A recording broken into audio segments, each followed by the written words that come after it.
ഇനി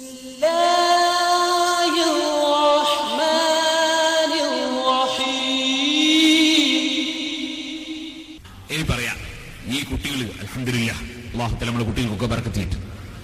പഠിക്കുന്ന നമ്മുടെ കുട്ടികൾക്കൊക്കെ അല്ലാഹു തആല നാഫിയായ ഇൽമിനെ തരട്ടെ. നമുക്കും അല്ലാഹു നാഫിയായ ഇൽമിനെ തരട്ടെ. ഈ കുട്ടികൾ ആമീൻ പറയാനിട്ട് അവരെ വിളിച്ചു ഉണർത്തിയത്. കാരണം തെറ്റ് ചെയ്യാത്ത നാവ് കൊണ്ടുള്ള ദുആ അതിന് ഉത്തരം. പ്രായം തികയാത്ത കുട്ടികൾ അവർ തെറ്റ് ചെയ്യാത്തവരാണ്. അവരുടെ നാവ് കൊണ്ടുള്ള ദുആ ഈ പാവപ്പെട്ട എന്റെ ദുആ പോലെയല്ല. അവരുടെ ദുആക്ക് ഉത്തരം കിട്ടും. അല്ലാഹുവേ, ഞങ്ങളുടെ ദുആക്ക് നീ ഉത്തരം തരണം റഹ്മാനേ. തെറ്റ് ചെയ്യാത്ത നാവ് കൊണ്ട് നിങ്ങൾ ദുആ ചെയ്യണം. അത് വലിയവരും ചെയ്യണം. വലിയവരും തെറ്റിയാത്ത നാവ് കൊണ്ട് കേൾക്കണം.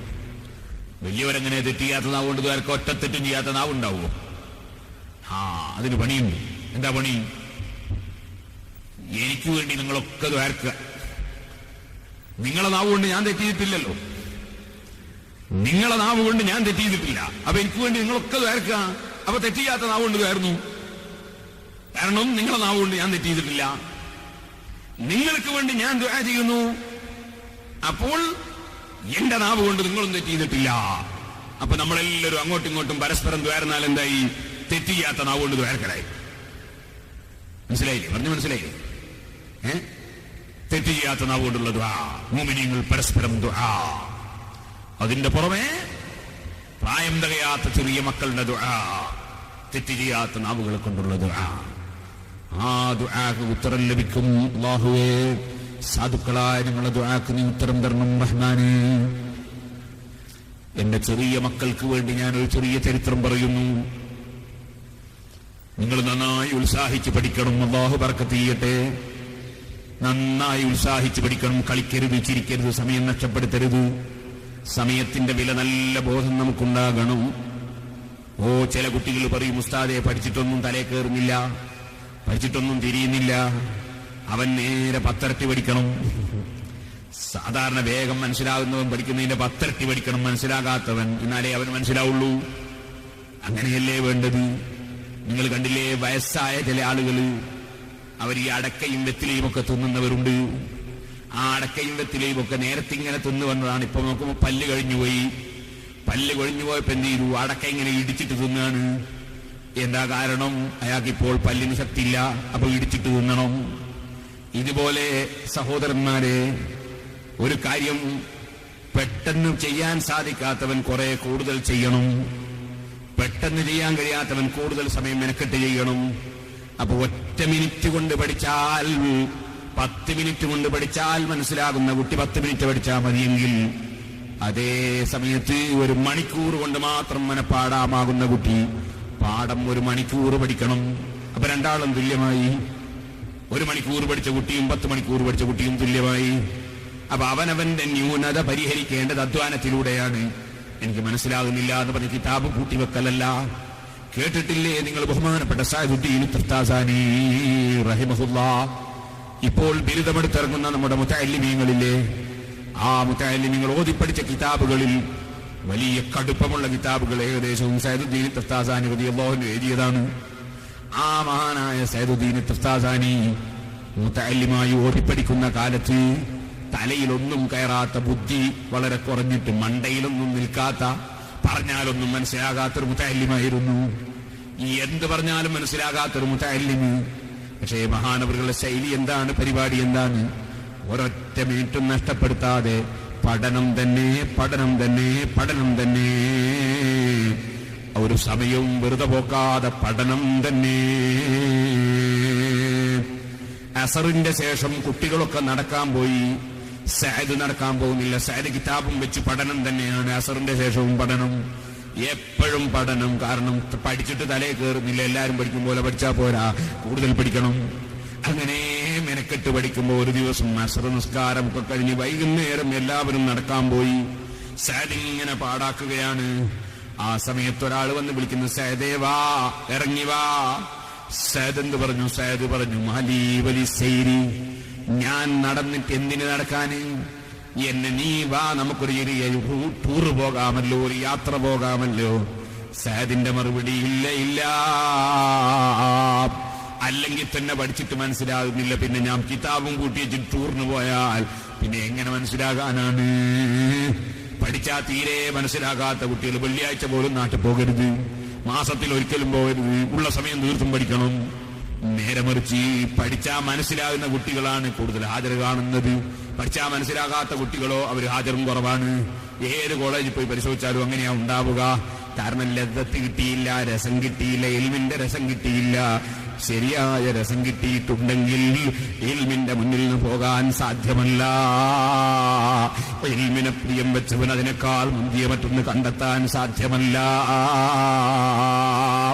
സഅദ് റളിയല്ലാഹു തആല തങ്ങൾ പഠിക്കുന്ന സമയത്ത് നടക്കാൻ വേണ്ടി വിളിക്കാൻ വന്നവരോട് പറഞ്ഞു, നിങ്ങൾ പോയിക്കോ, എന്നെ അതിന് കിട്ടുകയില്ല, എനിക്കല്ലെങ്കിൽ തന്നെ പഠിച്ചിട്ട് മനസ്സിലാകുന്നില്ല, ഞാൻ പഠിക്കുന്ന തിരക്കിലാണ്. അദ്ദേഹം മടങ്ങിപ്പോയി. കുറച്ച് കഴിയുമ്പോൾ വീണ്ടും വന്നു, സഅദേവ നമുക്കൊരു യാത്ര ചെയ്യാമല്ലോ. ഉടനെ തന്നെ സഅദ് പറഞ്ഞു, മാലി വലിസൈരി, ഞാൻ നടക്കാൻ പോവാനോ? ഇല്ല ഇല്ല, എനിക്കല്ലെങ്കിൽ തന്നെ പഠിച്ചിട്ട് മനസ്സിലാകുന്നില്ല, ഞാൻ കിതാബിൽ മുഴുകട്ടെ. അദ്ദേഹം വീണ്ടും മടങ്ങിപ്പോയി. കുറച്ച് കഴിയുമ്പോൾ പിന്നെയും വന്നു, സഅദേവ വിളിയാണ്. സഅദ് പറയുന്നില്ല, ഞാൻ കിതാബിൽ തന്നെയാണ്, എനിക്ക് പഠിച്ചിട്ട് മനസ്സിലാകുന്നില്ല, ഞാൻ ഒരു സ്ഥലത്തും പോകാതെ പഠിക്കുകയാണ്. അപ്പോഴാണ് ഈ മൂന്നാമത്തെ വരവിലാണ് ഇദ്ദേഹം പറഞ്ഞു, റസൂലുള്ളാഹി, സഅദേ നിന്നെ റസൂലുള്ള വിളിക്കുന്നു, അല്ലാഹുവിന്റെ റസൂല് വിളിക്കുന്നു എന്നാണ് സഅദ് കേൾക്കുന്നത്. സഅദിന്റെ മനസ്സിൽ വല്ലാത്ത സന്തോഷം തന്നെ, ആഹ്ലാദം തന്നെ, എന്തോ ഒരു കോരിത്തരിക്കൽ തന്നെ. ഒന്നും പഠിച്ചിട്ട് മനസ്സിലാകാത്ത മുതഅല്ലിമായ എന്നെ ലോകത്തിന്റെ മുഴുവനും നേതാവായ റഹ്മത്തുൽ ലിൽ ആലമീൻ സഫീഉൽ ഖലായിഖ് മുഹമ്മദുർ റസൂലുള്ളാഹി, അല്ലാഹുവിന്റെ റസൂല്, പാവപ്പെട്ട പഠിച്ചാ മനസ്സിലാകാത്ത മുതഅല്ലിമായ എന്നെ അല്ലാഹുവിന്റെ റസൂല് വിളിച്ചോ? അതൊരു വലിയ സംഭവം തന്നെയല്ലേ? സഅദിയിരിക്കുന്ന സ്ഥലത്ത് കിതാബും കൂട്ടിവെച്ച് ചാടിയങ്ങിറങ്ങി, ചെരിപ്പ് ധരിച്ചിട്ടില്ല. പന്നാളുടെ കൂടെ നബി സല്ലല്ലാഹു അലൈഹി വസല്ലം തങ്ങൾ വിളിക്കുന്നു എന്ന് പറഞ്ഞ ഭാഗത്തേക്ക് നടന്നങ്ങ് ചെന്നു. അസ്സലാത്തു വസ്സലാമു അലൈക യാ സയ്യിദി യാ റസൂലല്ലാഹ്. അല്ലാഹുവിന്റെ റസൂല് സലാത്തും സലാമും പറയാനുള്ള ചാൻസ് അല്ലേ ലഭിക്കുന്നത്? അല്ലാഹുവിന്റെ റസൂലിന്റെ സദസ്സിലേക്ക് വിനയത്തോടെ താഴ്മയോടെ എന്റെ സങ്കടം ബോധിപ്പിക്കാമല്ലോ, പഠിച്ചിട്ട് മനസ്സിലാകാത്ത സങ്കടം ഇവിടെ പറയാമല്ലോ. എല്ലാ അനുഗ്രഹത്തിന്റെയും കാരണക്കാരനല്ലേ അത്. വഹുവൽ ഹബീബുല്ലദീ തുർജാ ശഫാഅതുഹു ലികുല്ലി ഹൗലിൻ മിനൽ അഹ്വാലി മുഖ്തഹമീ. ചൊല്ലിക്ക മദീനയിലേക്ക് ഒരു സ്വലാത്ത്. മൗലായ സല്ലി വസല്ലിം ദായിമൻ അബദാ അലാ ഹബീബിക ഖൈറുൽ ഖൽഖി കുല്ലിഹിം.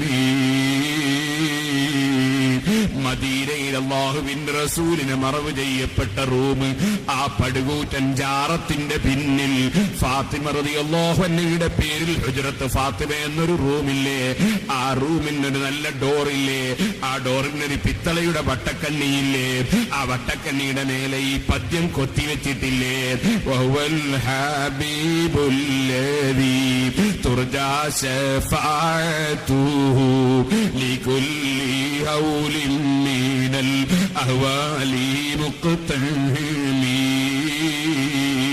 എല്ലാ പ്രശ്നങ്ങൾക്കും അല്ലാഹുവിന്റെ റസൂലാകുന്ന ഹബീബ്, അവിടുത്തെ ശഫാഅത്ത് പരിഹാരം തന്നെ. പാവപ്പെട്ട എനിക്ക് പഠിച്ചിട്ട് മനസ്സിലാകാത്ത വിഷയം പറഞ്ഞ് അല്ലാഹുവിന്റെ റസൂലിന്റെ ഒരു റെക്കമെൻഡ് കിട്ടിയാൽ ഞാൻ വിജയിച്ചത് തന്നെ.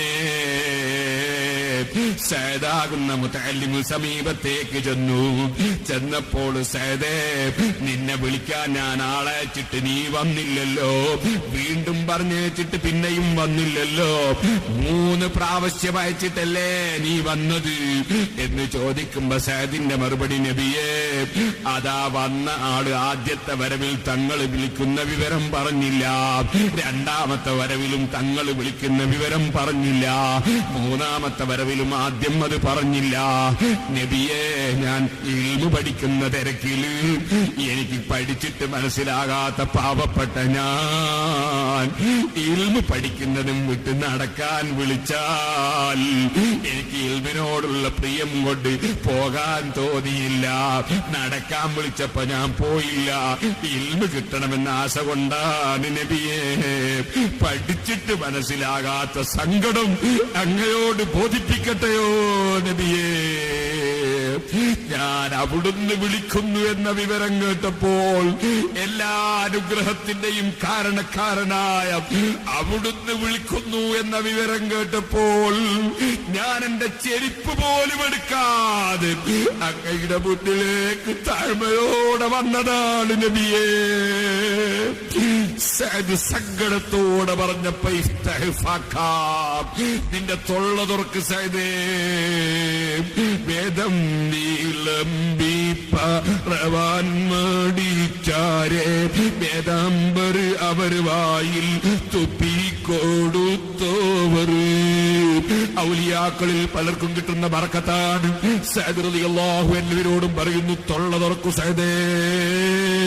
അവിടുന്ന് അവിടുത്തെ വായിലുള്ള സറഫാക്കപ്പെട്ട ഉമിനീര്, കസ്തൂരിയേക്കാൾ നല്ല സുഗന്ധമുള്ള ഉമിനീര്, സർവരോഗത്തിനു ശമനമുള്ള ഉമിനീര് ഒരൽപ്പം അങ്ങ് തുപ്പിക്കൊടുത്തു. ഉത്സാഹിച്ച് പഠിക്കുന്ന സഅദ് മടങ്ങി വന്ന് ദർസിൽ ശൈഖ് അദുദ് റളിയല്ലാഹു അൻഹുവിന്റെ ഉസ്താദിന്റെ ദർസിൽ പങ്കെടുത്തു. ഉസ്താദിനോട് ചോദ്യങ്ങൾ ഉന്നയിക്കുന്നു. ചോദ്യം കേട്ടു നോക്കുമ്പോൾ ഉസ്താദിന് മനസ്സിലാകുന്നു, എന്താണ് സഅദ് ഇത്ര കനമുള്ള ചോദ്യം ചോദിക്കാൻ? സഅദിനുണ്ടോ ഇങ്ങനത്തെ കാര്യങ്ങളൊക്കെ അറിയുന്നു? വല്ലാത്ത വെയിറ്റുള്ള ചോദ്യം തന്നെയാണല്ലോ. ഉസ്താദിന് ബോധ്യപ്പെട്ടു പോയി, ഇന്നലത്തെ സഅദല്ല, സഅദിനെന്തോ മാറ്റം വന്നിട്ടുണ്ട്. ഉസ്താദ് പറഞ്ഞു പോയി, സഅദേ, നീ ഇവിടെ ഇരുന്ന് ദർസ് നടത്തിക്കോ, ഇനി പഠിക്കേണ്ടതില്ല. സർവവിജ്ഞാനത്തിന്റെയും കേന്ദ്രമായ നബി സല്ലല്ലാഹു അലൈഹി വസല്ലം തങ്ങളിൽ നിന്ന് അത്ഭുതകരമായ നിനക്ക് ഇൽമു അതാ ദാനം കിട്ടിപ്പോയി. ഓ മുതഅല്ലിമീങ്ങളെ, ഓ വിദ്യാർത്ഥികളെ, പഠിക്കുമ്പോ ഉത്സാഹിച്ച് പഠിക്കുക, സമയം ചെലവഴിക്ക് നഷ്ടപ്പെടുത്താതെ പഠിക്കുക, മനസ്സിലാകാത്തവർ കൂടുതൽ പിന്നെയും പഠിക്കുക. അപ്പൊ പടച്ച റബ്ബ് അതാ റഹ്മത്തിന്റെ വാതിലെന്ന് തുറക്കും കേട്ടോ. പഠിച്ച് ബിരുദം വാങ്ങിയവർ എല്ലാം തികഞ്ഞു എന്നൊരിക്കലും ദയിക്കില്ലല്ലോ. ഉസ്താദുമാര് വസിയ്യത്ത് ചെയ്തിട്ടുണ്ടാകുമല്ലോ. പക്ഷെ ഞാൻ സങ്കടത്തോടെ പറയട്ടെ, എപ്പോഴും കിതാബ് നോക്കുന്ന ചില മുതഅല്ലിമീങ്ങള് ദർസിൽ ഓതി നമ്മൾ തന്നെ കോളേജിലേക്ക് പറഞ്ഞയച്ച് കോളേജിൽ നിന്ന് മടങ്ങി വന്നിട്ട് അവർക്ക് അവിടെ തന്നെ ഒരു ജോലിയും കൊടുത്താൽ തന്നെ ഉള്ള സമയം പെട്ടെന്ന് വീട്ടിലെത്തണം, നാട്ടിലെത്തണം, മറ്റു കാര്യം നടത്തണമെന്നല്ലാതെ കിതാബ് മുതാല ചെയ്യണമെന്ന ചിന്ത വളർന്നു വരുന്ന തലമുറക്ക് തീരെ കാണുന്നില്ല. അതിൽ നിന്ന് മാറ്റമുണ്ടാകണം. അതാ ഇൽമു പഠിച്ച് ബിരുദമെടുത്ത മുതഅല്ലിമീങ്ങൾ കിതാബിൽ തന്നെ സമയം ചെലവഴിക്കാൻ ഭാഗ്യമുള്ളവരാകണമെന്ന് പ്രത്യേകം വസിയ്യത്ത് ചെയ്ത് ഞാൻ എന്റെ പ്രസംഗം നിർത്തട്ടെ. ഇമാം നബവി റഹ്മത്തുള്ളാഹി അലൈഹി ഏകദേശ കിതാബുകളുടെയും തുടക്കത്തിൽ പറയുന്ന ഒരു വാചകമാണ്, ഇൽമു കൊണ്ട് ജോലിയാകൽ അതെത്ര വലിയൊരു സാലിഹായ അമലാണ്, അതെത്ര വലിയ പ്രതിഫലം കിട്ടുന്ന സംഗതിയാണ്. ആ ഇൽമു കൊണ്ട് ജോലിയാകൽ നമ്മുടെ വില കൊടുത്ത് വാങ്ങാൻ കഴിയാത്ത സമയം വില കൊടുത്ത് വാങ്ങാൻ കഴിയില്ലല്ലോ. അപ്പൊ ജീവിതം എന്ന് പറഞ്ഞ ഈ സമയം തന്നെയാണ്.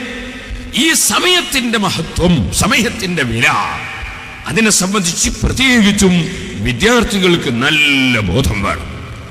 അവരെക്കാളും ബോധം വേണം അധ്യാപകന്മാർക്ക്. ഈ ചെറിയ അറിവ് വേണ്ടതുപോലെ നേടാത്തവരെ കൊണ്ട് വലിയ ശല്യം വരും. അന്ന തആതിയ ശൈഅ ലാ ഖിലാഫി മാ ഔജബഹു ശാരിഉ ഫഹു ഹറാം ഫകുല്ലു മാ അദ്ദാ ഇലാ മഅസിയത്തിൻ ലഹു ഹുക്മുഹാ. ഇങ്ങനെ തുടങ്ങിയിട്ട് ഫിഖ്ഹിന്റെ കിതാബുകളിൽ തന്നെ ഒരു തെറ്റിലേക്ക് നയിക്കുന്ന സംഗതി, അതിന് ആ തെറ്റിന്റെ വിധിയാണ്. സിനിമയിലേക്ക് പോകുന്നത് അത് തെറ്റിലേക്ക് മനുഷ്യനെ നയിക്കുന്ന സംഗതിയാണ്. അതുകൊണ്ട് തെറ്റിന്റെ വിധിയാണതിന്, അത് പ്രത്യേകം പറയേണ്ടതില്ല. ഇതുപോലെ പൂർവകാലം മുതലേ സാലിഹ്യങ്ങൾ നടപ്പാക്കിയ സുന്നത്തുകൾ, ആ സുന്നത്തുകളെ എടുത്തു കളഞ്ഞ് പുതിയ ബിദ്അത്തുകൾ നടപ്പാക്കുന്നത് ഹറാമല്ലെങ്കിൽ പിന്നെ ലോകത്തെന്താണ് ഹറാം? സുന്നത്തുകളെ എടുത്തു മാറ്റിക്കളയുക, എന്നിട്ട് ബിദ്അത്തുകൾ നടപ്പാക്കുക. ഒരു തെറ്റ് ചെയ്യുന്നത് പോലെയല്ല ബിദ്അത്ത് നടപ്പാക്കുക എന്ന് പറയുന്നത്. തെറ്റ് ചെയ്യലൊന്ന് വേറെ, ബിദ്അത്ത് നടപ്പാക്കലൊന്ന് വേറെ. പലപ്പോഴും പലർക്കും വരുന്ന അബദ്ധമാണത്. സ്ത്രീകൾ പള്ളിയിൽ പോകുന്നതിന്റെ വിധി എന്താ? സ്ത്രീകൾ ജുമാ ജമാഅത്തിൽ പോകുന്നതിന്റെ വിധി എന്താ? ചിലപ്പോൾ ചില കിതാബിൽ കറാഹത്ത് ഉണ്ടാവും, ചില കിതാബിൽ ഹറാം എന്നുണ്ടാവും. തമ്മിലെതിരൊന്നുമില്ലത്. കറാഹത്ത് എന്ന് പറഞ്ഞതിനർത്ഥം അപ്പൊ ചില ആളുകൾക്ക് തോന്നും അപ്പം മുജാഹിദീങ്ങൾ പറഞ്ഞ കറാഹത്തല്ലേ ഉള്ളൂ. അല്ല, കറാഹത്ത് എന്ന് പറഞ്ഞത് ഒരു സ്ത്രീ ഒരു ജുമാക്കോ ജമാഅത്തിനോ പോയി പങ്കെടുക്കുന്ന ഒരു വിഷയത്തെ കുറിച്ചാണ്.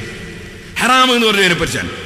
എന്നാൽ അങ്ങനെ പങ്കെടുക്കണം എന്നൊരാശയം പറയലോ അത് ഇസ്ലാം ദീനിനോട് വെല്ലുവിളിയാണ്.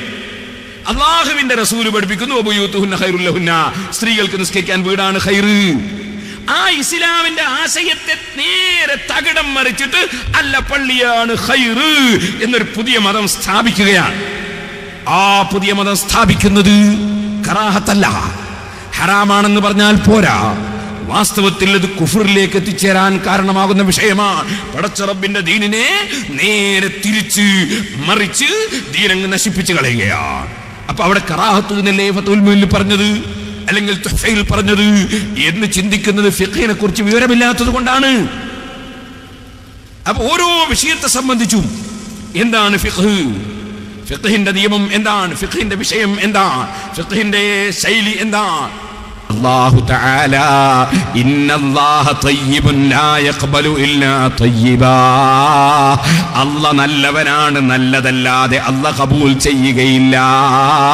ഓ സഹോദരാ, ചാണകക്കുണ്ടിൽ നിന്ന് അത്തറ് കിട്ടുമോ? ചാണകക്കുണ്ടിൽ നിന്ന് അത്തറ് വിളയുമോ? ശബത്തിൽ നിന്ന് നിങ്ങൾക്ക് നല്ല 1-ാം നമ്പർ പഴം കിട്ടുമോ? ബിദ്അത്തിൽ നിന്ന് ഹിദായത്ത് കിട്ടുമോ? ബിദ്അത്തിൽ നിന്ന് തഖ്വയുടെ വെളിച്ചം കിട്ടുമോ? ബിദ്അത്തിൽ നിന്ന് ഇൽമിന്റെ നൂറ് കിട്ടുമോ? അല്ലാഹുവും റസൂലും പഠിപ്പിച്ചതങ്ങ് ഒഴിവാക്കിയിട്ട് പകരം അത് മുടക്കിയിട്ട് അത് ചെയ്യുന്നവർക്ക് നിരുത്സാഹപ്പെടുത്തുന്ന വിധം അതാ പുതിയ ഒരു പ്രസംഗം കൊണ്ടുവന്നാൽ വാസ്തവത്തിൽ അത് മതത്തെ ചോദ്യം ചെയ്യലല്ലേ, മതത്തെ ധിക്കരിക്കലല്ലേ, മതത്തിനെ ചോദ്യം ചെയ്യലല്ലേ.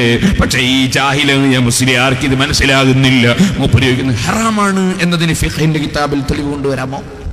നമ്മുടെ മുൻഗാമികളായ മഹാന്മാര് നടപ്പാക്കിയതിനെ ചോദ്യം ചെയ്യുമ്പോ, നമ്മുടെ മുൻഗാമികളെക്കാൾ കൂടുതൽ അറിവെനിക്കാണെന്ന് ഒരാൾക്ക് തോന്നിപ്പോകുമ്പോ ദീന് മുഴുവനും അപകടത്തിലാകുന്നു, ദീനിന്റെ പ്രവർത്തനങ്ങൾ മുഴുവനും നശിക്കുന്നു. സുന്നത്തിൽ നിന്ന് ബിദ്അത്തിലേക്ക് മനുഷ്യൻ ചാടി വീഴുന്നു, മനുഷ്യന്റെ ഈമാൻ തന്നെ നശിച്ചു പോകുന്നു. മൻ അഹ്ദസ ഔ അവാ മുഹദ്ദിസൻ ഫഅലൈഹി ലഅനത്തുല്ലാഹി വൽ മലായികതി വന്നാസി അജ്മഈൻ. പുത്തൻവാദിയായാൽ, പുത്തൻവാദിക്ക് അഭയം നൽകിയാൽ, പുത്തൻവാദിയെ കൂട്ടുപിടിച്ചാൽ അല്ലാഹുവിന്റെ ലഅനത്തവനുണ്ട്, മലക്കുകളുടെ ലഅനത്തുണ്ട്, സർവമഹാന്മാരുടെ ലഅനത്തുമുണ്ടെന്ന് അഷ്റഫുൽ ഖൽഖ് സല്ലല്ലാഹു അലൈഹി വസല്ലം തങ്ങൾ പറഞ്ഞതിന് ശേഷം നമ്മെ ഉണർത്തി. ലാ യഖ്ബലുല്ലാഹു മിൻഹു സർഫൻ വലാ അദിലാ ഫർളായ അമലും അല്ലാഹു സ്വീകരിക്കൂല, സുന്നത്തായ അമലും അല്ലാഹു സ്വീകരിക്കൂല. പുത്തൻവാദിയായാൽ, പുതിയ ആശയക്കാരനായാൽ പിന്നെ അവന്റെ ഫർളും സ്വീകരിക്കൂല, സുന്നത്തും സ്വീകരിക്കൂല. അതുകൊണ്ട് സഹോദരന്മാരെ, സർവ്വ അമലുകളും അല്ലാഹു സ്വീകരിക്കുമാറാകട്ടെ.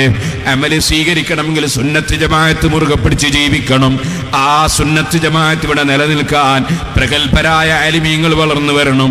ആലിമീങ്ങൾ വളരാൻ നമ്മുടെ കോളേജുകളിലും ദർസുകളിലുമൊക്കെ പഠിക്കുന്ന മുതഅല്ലിമീങ്ങൾ ദുന്യവിയായ ചിന്തകളിലേക്കൊന്നും കടക്കാതെ ദീനല്ലാത്ത കാര്യത്തിന് വേണ്ടി പഠിക്കപ്പെടുന്ന കാലം വരുമെന്ന് ഖിയാമത്ത് നാളിന്റെ അലാമത്തായി നബി സല്ലല്ലാഹു അലൈഹി വസല്ലം പറഞ്ഞിട്ടുണ്ട്. പഠിക്കേണ്ടത് ജോലിക്ക് വേണ്ടിയല്ല, പഠിക്കേണ്ടത് സ്ഥാനമാനത്തിന് വേണ്ടിയല്ല, പഠിക്കേണ്ടത് ജനങ്ങളെ അംഗീകാരത്തിന് വേണ്ടിയല്ല, മറിച്ച് അല്ലാഹുവിന്റെ റസൂൽ പഠിപ്പിച്ച ദീന് അത് പഠിക്കൽ എനിക്ക് ആവശ്യമാണ്. അത് എന്റെ ജീവിതത്തിൽ പകർത്തണം, മറ്റുള്ളവർക്ക് അത് എത്തിച്ചു കൊടുക്കണം. അതിലൂടെ മനുഷ്യൻ മരിച്ചാൽ എല്ലാം നിന്നുപോയി. ഇല്ലാ മിൻ സലാസ്, 3 കാര്യങ്ങൾ നിലനിൽക്കുന്നു. സദഖത്തിൻ ജാരിയ, ഒന്ന് എന്നും നിലനിൽക്കുന്ന സദഖയാണ്, വഖഫുകളാണ്, നിലനിൽക്കുന്ന ദാനങ്ങളാണ്. സദഖത്തിൻ ജാരിയ, കോളേജുകളും പള്ളികളും യതീംഖാനകളും അഗതി മന്ദിരങ്ങളും അതുപോലെ മദ്രസകളും ഒക്കെ ഉണ്ടല്ലോ, നിലനിൽക്കുന്ന സദഖയാണ് സദഖത്തിൻ ജാരിയ. വഇൽമുൻ യുന്തഫഉ ബിഹി, ഉപകാരം ലഭിക്കുന്ന വിജ്ഞാനം. പഠിപ്പിച്ചവൻ മരിച്ചുപോയി, പക്ഷെ അദ്ദേഹത്തിൽ പഠിച്ചവൻ ഇപ്പോഴും ആ ഇൽമനുസരിച്ച് ജീവിക്കുന്നു. പഠിച്ചവൻ വേറെ ഒരാളെ പഠിപ്പിക്കുന്നു, അവനും ഇൽമനുസരിച്ച് ജീവിക്കുന്നു. അവൻ വേറെ ഒരാളെ പഠിപ്പിക്കുന്നു. അങ്ങനെ ഖിയാമത്ത് നാൾ വരെ ഇൽമിങ്ങനെ അനന്തരമായി ഇങ്ങനെ നീങ്ങിക്കൊണ്ടിരിക്കുമ്പോ ആദ്യം പഠിപ്പിച്ച ഉസ്താദിന് കിട്ടുന്ന പ്രതിഫലം എത്രയാണ്! ഇവിടെയാണ് സഹോദരന്മാരെ നമ്മുടെ മുൻഗാമികളെ പവർ നമ്മൾ കാണേണ്ടത്.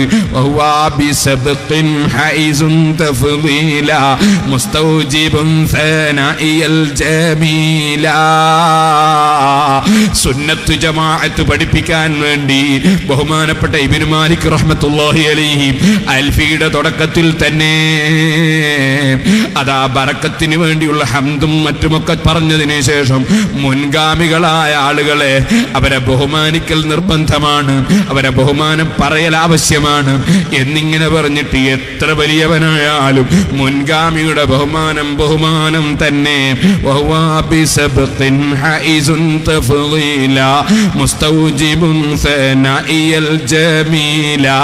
എന്റെ അവതരണം എത്ര നന്നായാലും, എന്റെ ഗ്രന്ഥത്തിന്റെ രചന എത്ര കോർവ ഉഷാറായാലും, എന്റെ കിതാബ് എത്ര ഉഷാറായാലും മുൻഗാമി തന്നെ. അൽഫിയിൽ തന്നെ തുടക്കത്തിൽ സുന്നത്ത് ജമാഅത്തിന്റെ ആ വിശ്വാസം ഒരിക്കലും തന്നെ ഇബ്നു മുത്ത് റഹ്മത്തുള്ളാഹി അലൈഹി തങ്ങളുടെ അൽഫിയേക്കാൾ എന്റെ അൽഫി ഉഷാറുണ്ടെന്ന് പറയുമ്പോൾ മുതഅല്ലിമീങ്ങളെ മനസ്സിൽ നിന്ന് സുന്നത്ത് ജമാഅത്തിന്റെ ആശയം ചോർന്നു പോകരുത്. മുൻഗാമികളെ നമുക്കൊന്നങ്ങ് താഴ്ത്തിക്കളയാമെന്ന് തോന്നിപ്പോകരുത്. മുൻഗാമികൾക്ക് തന്നെയാണ് ബഹുമാനമെന്നത് അവരുടെ മനസ്സിൽ ഉറപ്പിച്ചു നിർത്തണം. അതുകൊണ്ടല്ലേ ഇബ്നു മാലിക് റഹിമഹുല്ലാഹ്